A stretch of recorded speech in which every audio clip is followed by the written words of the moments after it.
Hello, this is Brian again. Well, I'm about at the top of this knoll.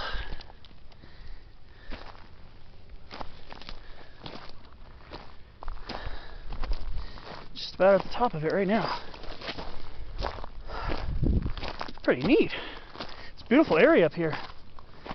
It's starting to have more of almost a slight desert transition feel over here. Beautiful up here. A little bit of a walk. Nothing insane.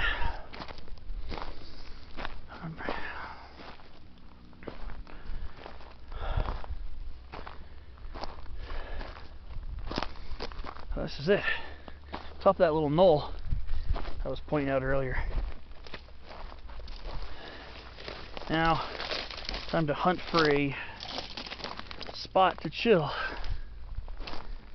Like I said, it doesn't have much prominence above the connecting ridge, but it sure is an out-of-the-way excursion for those who are interested.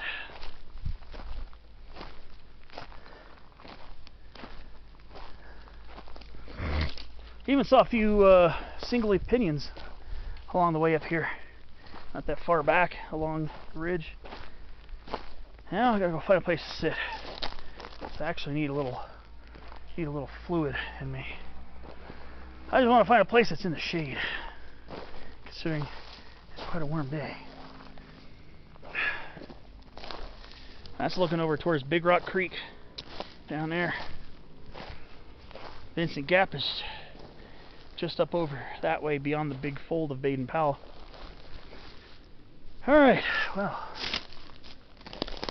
I think I found a suitable place to sit my butt. I believe so. Take off the backpack. This thing is heavy. I think I probably packed too much. Say it's good to be prepared. But oh boy. Oh, it's a nice area to sit down. All right, there. That's unofficially known as Vincent Gap Peak.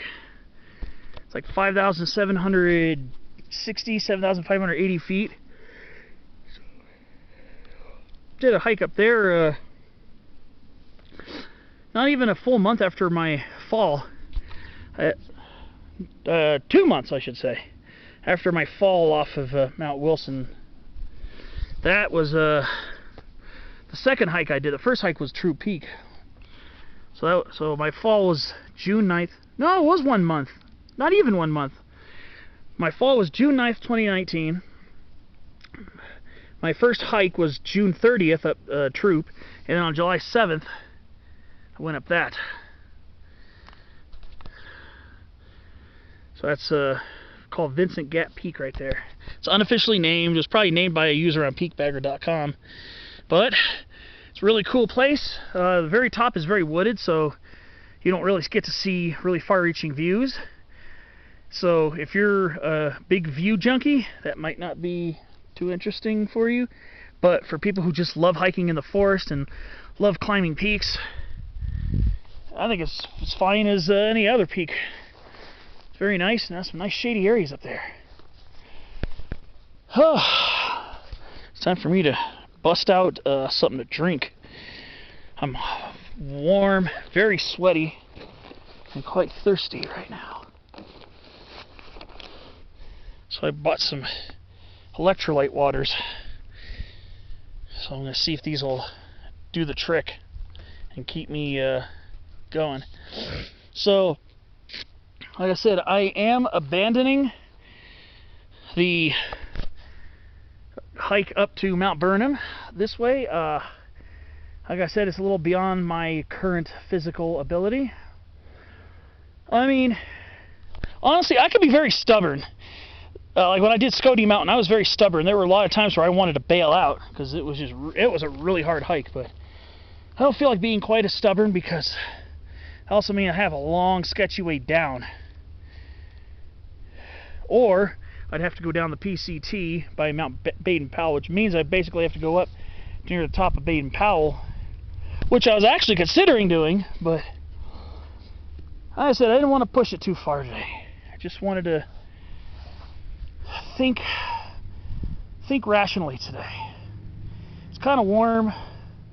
At least I'm out here doing something, and it feels and smells great out here. Let me see if I can get this water out. I'm just going to put this over here for a minute. Bear with me. I get to look up at a white fir tree. Open this up without squirting myself. I don't know why.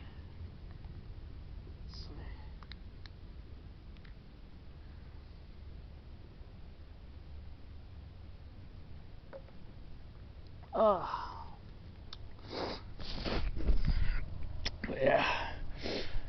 The hike up here is worth it alone. You could do this mostly on trail. Like I said, there's a use trail that comes up. It starts fading out, I think, shortly before you get up to here. Or before you get up to that little junction. When you get to that junction, you'll just bank a hard left and just follow the ridge. Sometimes there are traces of a little use trail, other times there are not. So it's up to you how you want to do it. Like I said, I think it's worth it just coming over here. Beautiful little ridge. The ridge lines here in the San Gabriels tend to be very scenic, as evidenced by that last bit. But coming up here, you will have to dodge around some bushes right on the ridge line. So following the exact ridge line, you're going to have to probably do some bushwhacking, but otherwise just dip below, just dip maybe about 10 feet below and just walk around the bushes. But yeah, like I said, you'll even find a couple single-leaf pinions along here. And it looked like there was an old dead pinion snag, so there might have been some larger ones here back in the day.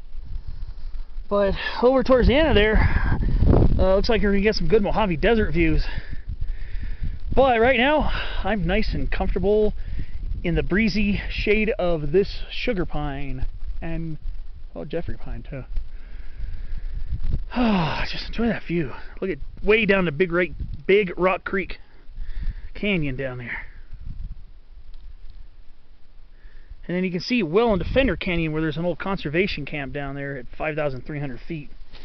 There's actually the ridge above Fender Canyon to the north of it is actually called Pinion Ridge. You can actually hike up that if you hike along oh, what's the name of the Forest Service road? It's not Big Rock Creek Road. Big Rock Creek Road goes downhill, goes down towards the South Fork campground, and it goes out into the Mojave Desert. But there's another road that actually goes uphill. You can kind of see it there in the cut of Vincent Gap Peak. It goes uphill, goes up to about 6,900 feet from Vincent Gap. Vincent Gap up to 6,900 feet. Then it goes down and into a very lush north-facing slope in southern Fender Canyon. And you can follow that to Fender Saddle, and then turn left at Fender Saddle, do about a quick 120-foot gain up a steep steep dirt road, which I think is 4N56. That might also be the 4N56 might be the same road that goes around Vincent Gap Peak. So this is I think it's 4N56. Goes around, dips down towards Fender Saddle. Shortly before Fender Saddle, you're in very lush ponderosa, Jeffrey pine, white fir, incense cedar, even big cone Douglas fir. And then you dip down to about 6,390 feet, and then you just climb up to Pinion Ridge by turning left and going up. The summit of Pinion Ridge is not that far up the road. It's actually a pretty short distance. And you got to kind of bushwhack and go off trail to find the actual summit register, which I did when I went up there back in 2017.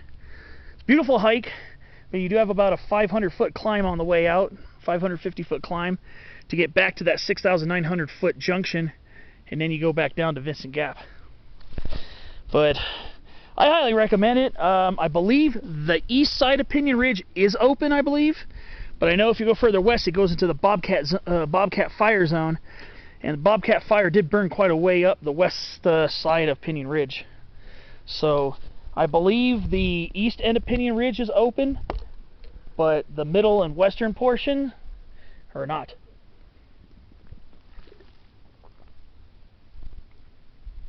And of course on the north side of Pinion Ridge is Big Pines Highway coming down from Big Pines. It's nice to be up here, enjoy the beautiful side. That's going up towards Mount Baden-Powell. if I were to do that from here, whew, that would be a beast of a climb from here. At least 2,000 feet more climbing. I'm probably about 72 or 7,300 feet above sea level here. Well, I'm probably going to go filming some on the way back. So I'm just going to enjoy. I might, when I go over there, I might peer out and shoot some video over there. So I'll see you on the next clip.